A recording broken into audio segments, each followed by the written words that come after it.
Janvier. L'hiver est là. Le froid. La lumière se fait rare, même si les jours rallongent de quelques petites minutes. Les agendas sont déjà pleins. Et pourtant, les décisions importantes, elles, ne peuvent pas attendre. Alors on peut se dire en ce moment, je décide, mais je sens que je ne décide pas au meilleur de moi-même.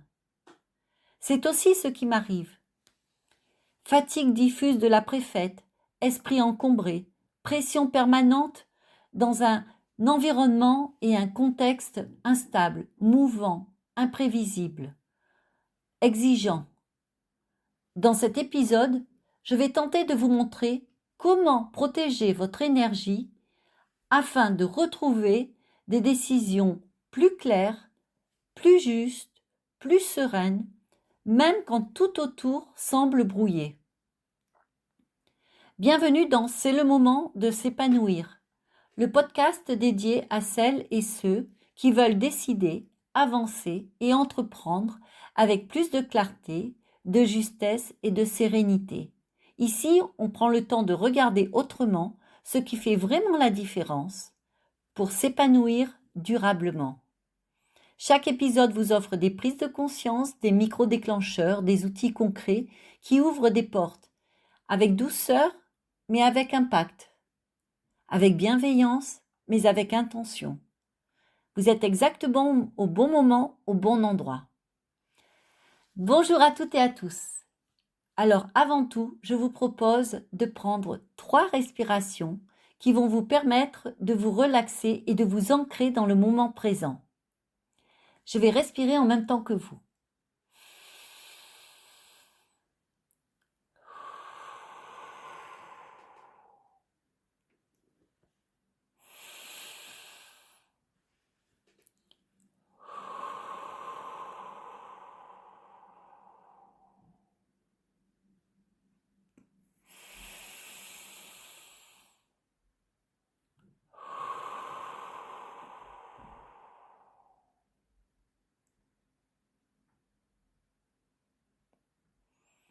Depuis plusieurs mois maintenant, j'ai décidé de lancer mon programme Kairos Alignement.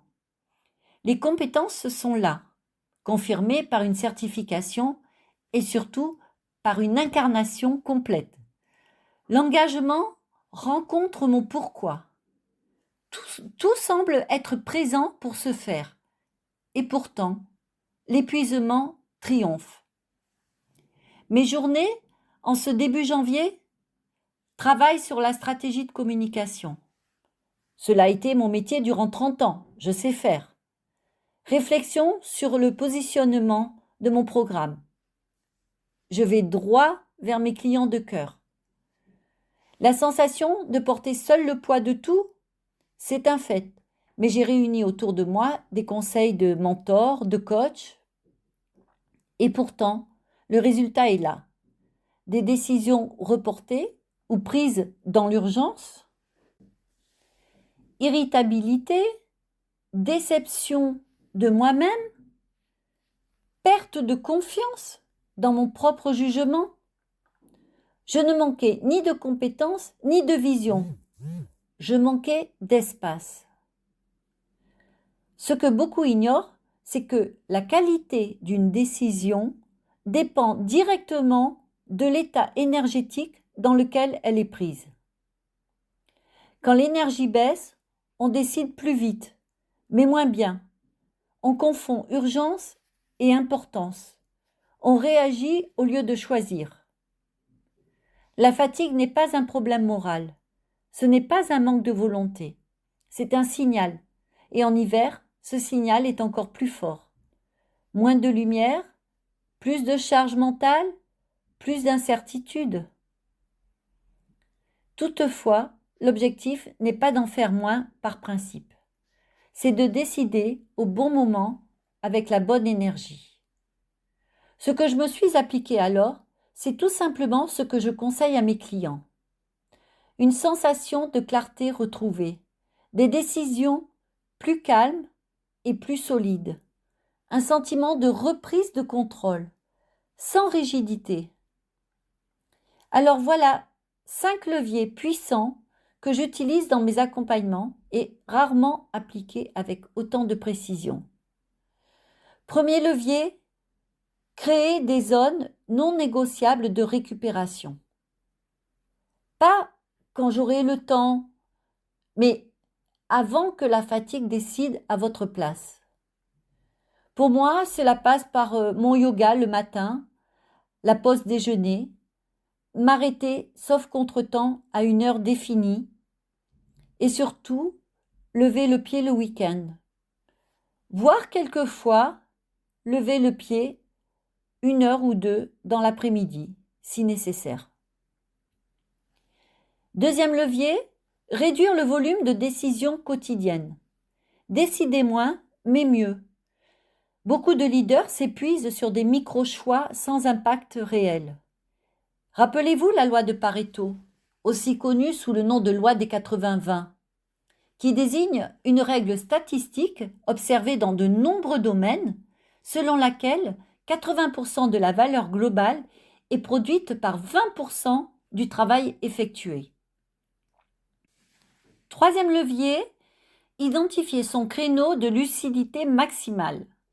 C'est là que doivent se loger les décisions structurantes. Par exemple, pas en fin de journée, jamais. Sauf si vraiment vous avez un regain d'énergie à ce moment-là. Mais il est important d'identifier ce moment afin d'optimiser son temps de travail. Quatrième levier, séparer réflexion et exécution. C'est vraiment loin d'être facile, je vous l'accorde. En fait, il s'agit de ne pas mélanger réflexion et exécution, parce que ce mélange entretient la confusion et l'épuisement. Alors, qu'est-ce que cela signifie exactement ? Je vais m'attarder un peu sur ce point qui me semble très important et j'en suis la première intéressée. La majorité des dirigeants et des entrepreneurs, et même des particuliers ou des dirigeants et des entrepreneurs dans leur vie professionnelle comme dans leur vie privée, réfléchissent en exécutant et exécutent en réfléchissant. Moi, la première. Avant d'y travailler, et cela m'arrive encore sous le coup des émotions. Donc, je disais, la majorité des dirigeants, des entrepreneurs, des particuliers, dans la vie professionnelle comme dans la vie privée, réfléchissent en exécutant et exécutent en réfléchissant. Concrètement, qu'est-ce que cela veut dire ? Voici des exemples. On répond à des mails en même temps qu'on prend des décisions. On tranche un sujet stratégique au milieu d'une réunion opérationnelle. Ou encore, on avance sur une tâche tout en se demandant si c'est vraiment la bonne. Résultat, surcharge mentale, impression de confusion, fatigue rapide, décision prise sous pression, donc pas par choix. Ce n'est pas le travail qui épuise le plus, c'est le mélange permanent des registres cognitifs. Ce que signifie vraiment séparer réflexion et exécution, je vais vous l'expliquer. La réflexion, c'est un espace à part. La réflexion demande du calme, de la hauteur, de la lenteur relative, peu de sollicitations. C'est le moment où l'on clarifie une décision, où l'on explore des options, où l'on choisit une direction, où l'on hiérarchise. Elle ne supporte pas l'urgence permanente. L'exécution, quant à elle, c'est un autre mode. L'exécution, elle, demande de l'élan, de la répétition, de la concentration, moins de questionnement. C'est le moment où l'on applique ce qui a été décidé, où l'on avance sans remettre en cause, où l'on produit. Elle ne doit pas rouvrir sans cesse le débat. Alors pourquoi le mélange épuise autant ? Quand vous réfléchissez pendant que vous exécutez, votre cerveau change constamment de mode. Vous consommez beaucoup plus d'énergie, vous doutez davantage et vous avancez moins vite, tout en vous fatiguant plus. C'est comme conduire en changeant de vitesse toutes les 10 secondes. Vous avancez, mais vous vous usez. Alors ce que je propose concrètement, c'est de créer 2 temps distincts, des temps dédiés à la réflexion, pour des décisions importantes, pour des choix stratégiques, pour des arbitrages, et des temps dédiés à l'exécution, sans se re-questionner, sans redécider, sans surcharge cognitive. Et cette séparation va très vite apporter plus de clarté, moins de fatigue, une sensation de maîtrise retrouvée. Ce n'est pas la charge de travail qui épuise le plus les dirigeants ou les entrepreneurs. C'est le fait de réfléchir et d'exécuter en permanence au même moment. Cinquième levier, ralentir volontairement pour accélérer juste. Ce ralentissement n'est pas une perte de temps, c'est un investissement stratégique. Et cet investissement, il peut se produire également dans les temps de parole. Alors voilà, une petite synthèse des questions à se poser. Est-ce que je protège mon énergie avant de décider? Est-ce que je choisis mes moments de décision? Est-ce que je laisse de l'espace à ma lucidité?